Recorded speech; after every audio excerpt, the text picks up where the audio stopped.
नमस्कार दोस्तों, मैं ऐश्वर्या शर्मा ऐश्वर्या एकेडमी से आप सभी का स्वागत करती हूँ। दोस्तों, आज फिर एक बार मैं आपके समक्ष नॉर्मलाइजेशन का वीडियो लेकर आई हूँ और उम्मीद करती हूँ कि इस वीडियो के माध्यम से मैं आप सभी के डाउट्स क्लियर कर पाऊँगी।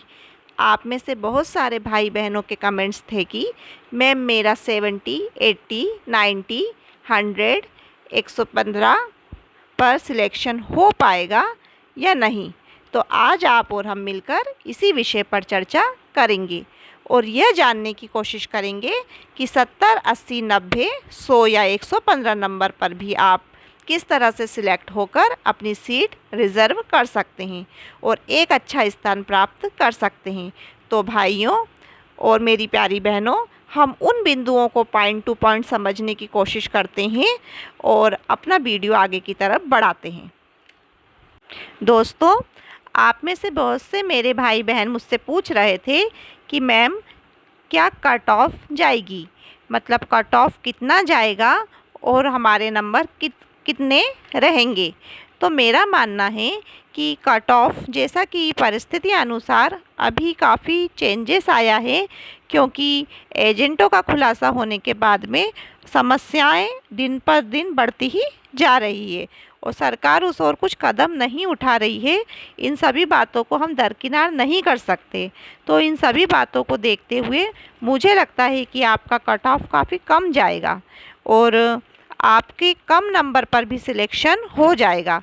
तो मुझे लगता है कि कट ऑफ आपका काफ़ी कम जाएगा। मेरे कुछ भाई बहन मुझसे यह भी पूछ रहे हैं कि क्या पेपर कैंसिल होना चाहिए। तो देखिए, मेरा मानना है कि पेपर का कैंसिल होना या पेपर का फिर से होना या पेपर का कैंसिल ना होना, ये दोनों ही बातें विवादित हैं। क्योंकि अगर मान लीजिए कैंसिल हो भी जाता है और जो लोग इसमें दोषी हैं और उन्हें इस तरह से सज़ा नहीं दी जाती है, तो वह तो पुनः इसी प्रकार की स्थिति उत्पन्न करेंगे और क्या आप और हम क्या पेपर ही देते रहेंगे। तो इस विषय में बात करना से कुछ नहीं होगा, बल्कि हमें क्रिया की प्रतिक्रिया देनी होगी। अगला क्वेश्चन था कि क्या पदों में वृद्धि होगी।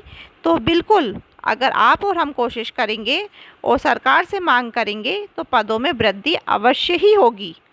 अगला क्वेश्चन था बच्चों का कि 13,000 पद होने एवं पेपर का लेवल कठिन होने के कारण कितना जाएगा कट ऑफ।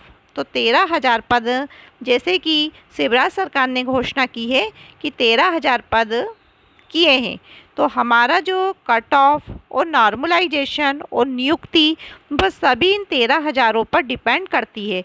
क्योंकि मेरा मानना है कि अगर पदों की संख्या बढ़ेगी तो कम नंबर लाने वाले बच्चे भी उस दौड़ में शामिल हो पाएंगे और वह सिलेक्ट होंगे।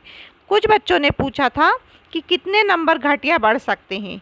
तो मेरा जैसा कि अनुमान है कि नंबरों का घटना और बढ़ना पेपरों के अनुसार ही होता है। अगर कोई सी शिफ्ट सरल है और कोई सी शिफ्ट कठिन है, तो कठिन शिफ्ट के नंबर घटते हैं और सरल शिफ्ट के नंबर बढ़ते हैं। तो 4 से 5 और यहाँ तक कि 5 से 6 क्वेश्चनों के नंबर भी आपको उसमें मिल सकते हैं। तो 5 से 6 नंबरों का मिलना एक साधारण सी बात है। नॉर्मलाइजेशन कैसे होगा और क्या रहेगा। तो नॉर्मलाइजेशन में जैसा मैंने बताया कि शिफ्टों के अनुसार ही आपका नॉर्मलाइजेशन रहेगा। शिफ्टों में नंबरों का घटना और बढ़ना, इसी आधार पर आपके नंबर घटेंगे या बढ़ेंगे। पर हाँ, यहाँ पर नंबरों का घटना कम होता है बल्कि बढ़ना अधिक होता है। इसके बाद मेरे कुछ भाई बहनों का मानना है कि क्या मैडम 75 से 90 हैं हमारे नंबर, तो उनका सिलेक्शन होगा या नहीं होगा। मेरा सिलेक्शन होगा 75 में, 90 में होगा, नहीं होगा। तो क्यों नहीं होगा, सीटें बढ़ेंगी, आपका सिलेक्शन होगा। हम सरकार से मांग करेंगे कि सीटें और बढ़ाई जाए। तो जब सीटें बढ़ेंगी, जगह खाली होगी, तो 75 से 90 वालों का भी सिलेक्शन होगा। क्योंकि जैसा कि जो कुछ समस्याएं ऐसी आ जाती हैं, मान लीजिए कुछ कैंडिडेट्स का सिलेक्शन हो जाता है और उनका जब वेरिफिकेशन होता है पेपरों का, नियुक्ति के बाद में जब उनकी नियुक्ति होने वाली रहती है, वेरिफिकेशन होता है पेपरों का, उस समय कुछ पेपर्स गलत हो जाते हैं। तो उस पोस्ट से हट जाते हैं, या फिर वह 1 साल में 2 डिग्री लेने पर भी उसे भी अमान्य किया गया है, तो उस तरह से भी वो वहाँ से हट जाते हैं। या फिर मान लीजिए किसी ने वर्ग 1 में भी दिया है, वर्ग 2 में भी दिया है, वर्ग 3 में भी पेपर दिया है, उसके अलावा उसने पुलिस भर्ती में दिया है, वन रक्षक में दिया है, पटवारी में दिया है और फला जगह भी वह पेपर दे चुका है। अगर उसमें से कहीं पर भी उसकी नियुक्ति हो जाती है तो वह एक पोस्ट को छोड़ देता है और वह दूसरी जगह चला जाता है। तो इस तरह से भी जो बच्चे पीछे की तरफ खड़े हैं वो धीरे धीरे कर आगे की तरफ आ जाते हैं। तो आप ये ना समझिए कि आपके 90 नंबर है, 80 नंबर है, 70 नंबर है या 73 नंबर हैं तो आपका होगा कि नहीं होगा। आपका अवश्य होगा, क्योंकि नियुक्तियां निकल रही हैं और बच्चों की नियुक्तियां दूसरी जगह हो रही हैं। एक बच्चा एक ही जगह कर सकता है, वह 2-4 जगह तो कर नहीं पाएगा, इसलिए वह अपनी जगह खाली करेगा और उसकी जगह अगले बच्चे को मिलेगी। वेटिंग लिस्ट का देर से आना भी इस बात को महत्व देता है। जिस प्रकार की वर्ग 2 की भर्ती काफ़ी समय पहले निकल गई थी, लेकिन उसकी नियुक्तियां अब हो रही हैं। अब चूंकि वर्ग 3 का भी अगर जब तक होता है तो फिर बच्चा वर्ग 2 में चला जाएगा और वर्ग 3 की जगह खाली कर देगा। उसके अलावा राजस्थान, उत्तर प्रदेश से जो विद्यार्थी आते हैं, इस बीच उनके शहर जो उत्तर प्रदेश और राजस्थान वगैरह में हर साल भर्तियां निकलती रहती हैं। इस बीच मान लीजिए उस बच्चे का वहाँ पर सिलेक्शन हो गया तो फिर वो इतनी दूर क्यों परेशान होगा, वो वहीं पर ही नियुक्त हो जाएगा।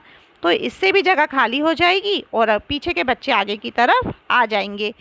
तो ये कुछ सामान्य सी बातें हैं। मुझे लगता है कि इन सब कारणों से भी आपकी नियुक्ति कम नंबरों पर हो सकती है। और इसके बाद में जैसे मान लीजिए प्रश्न पत्र आता है, तो प्रश्न पत्र में कुछ प्रश्नों की संख्या गलत हो जाती है, प्रश्न गलत आ जाता है या उसे अमान्य घोषित कर दिया जाता है, तो उसके आधार पर भी आपके नंबर आपको मिलेंगे और आपके नंबर बढ़ जाएंगे, तो आप एक अलग स्कोर प्राप्त कर लेंगे। और जैसे 13,000 पोस्टें हैं तो एक ग्राफ मान के चलिए कि कुछ तो बड़ा है, तो 13,000 बढ़ने के कारण नियुक्ति आपका होना कंपलसरी और होगी ही। और इसके अलावा आप देख लीजिए कि मैंने किस तरह से ये नॉर्मलाइजेशन बनाया है। तो आप दोस्तों देखिए, आप मैंने एक अनुमान के तहत मैंने एक कट ऑफ बनाया है। उस कट ऑफ में आप देखकर ही समझ सकते हैं कि कितने नंबर पर आप सेफ जोन में हैं। तो ये कट ऑफ है 2022 MPTET expert cut off marks है। तो ये कैटेगरीज बाई मैंने अलग अलग दर्शाया है, आप इसमें देखकर समझने की कोशिश कीजिए। तो इसमें मैंने जनरल वालों को पुरुष वर्ग में, मेल वर्ग में 112 नंबर लिए हैं। जनरल में 112 नंबर पे मुझे ऐसा लगता है कि अगर पुरुष कैटेगरी में 112 नंबर है तो वह एक सेफ जोन में है, मतलब वह अपने आप को सुरक्षित महसूस कर सकता है कि अगर उसके 112 नंबर हैं तो वह इस पोस्ट को पा सकता है। वही मैंने महिला कैंडिडेट के 106 नंबर लिए हैं और मुझे ऐसा लगता है कि अगर महिला कैंडिडेट के 106 नंबर हैं जनरल में तो वह इस पोस्ट को अवश्य ही प्राप्त कर लेगी। वहीं मैंने ओबीसी और ईडब्ल्यूएस को एक ही श्रेणी में रखा है और इसमें मैंने पुरुष वर्ग के 108 नंबर लिए हैं और महिला वर्ग के 104 नंबर लिए हैं। और मुझे ऐसा अनुमान है कि अगर इनमें इनके इतने नंबर हैं तो ये इसे ज़रूर ही प्राप्त करेंगे। एससी में मैंने पुरुष वर्ग में 102 लिए हैं, महिला में 98 लिए। और अगर यह भी इस नंबरों का स्कोर में है तो वह भी अपनी पोस्ट को अवश्य ही प्राप्त करेंगे। एसटी में मैंने 98 और 96 लिए हैं और पीएच में मैंने हैंडीकैप्ड में 77 और 73 लिए हैं।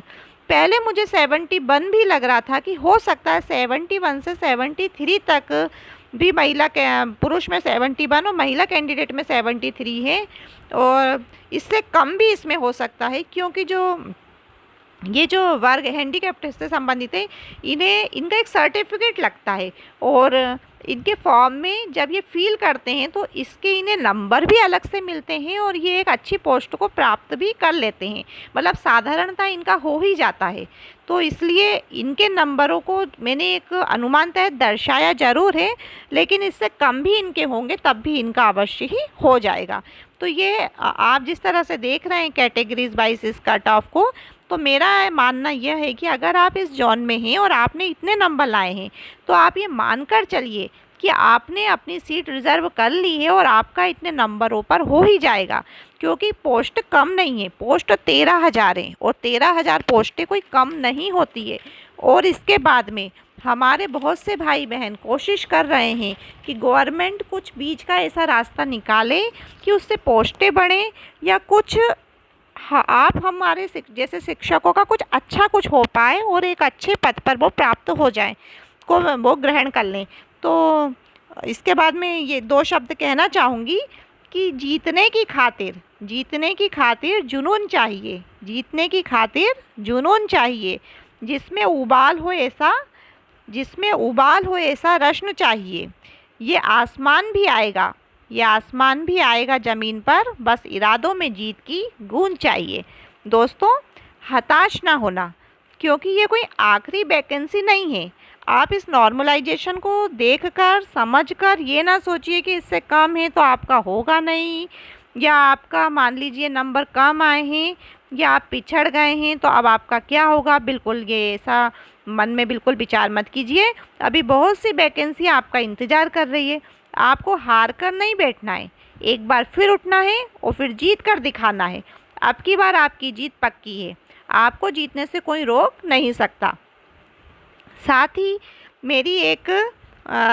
मेरा एक स्टूडेंट की कमेंट्स भी आई थी, तो उन्होंने मुझसे कहा था कि मैम मैं एसटी कैटेगरी से हूँ और मेरे 73 नंबर हैं और मैं हैंडीकैप हूँ, तो क्या मेरा सिलेक्शन होगा। तो आप विश्वास रखिए, आपका सिलेक्शन अवश्य होगा, क्योंकि जब आपने फॉर्म भरा होगा तब वहाँ पर एक कॉलम होता है जिसमें शारीरिक अपंगता से संबंधित कॉलम भरना पड़ता है। अगर आपने वो कॉलम भरा होगा तो मानिए कि आपकी नौकरी 100% लग गई है। आप बिल्कुल चिंता मत कीजिए, और जो भी मेरे भाई बहन हैंडीकैप्ड हैं या इससे संबंधित हैं तो वह चिंता मत कीजिए, आप बिल्कुल सेफ जोन में हैं और आपके जितने भी नंबर है उस आधार पर आपकी नौकरी अवश्य लग जाएगी। साथ ही मैं ये कहना चाहूँगी कि इसके बाद में भी और भी बहुत सी वैकेंसी आ रही है, उसमें आप कोशिश कीजिए, आपका बिल्कुल 101% कहीं ना कहीं हो ही जाएगा।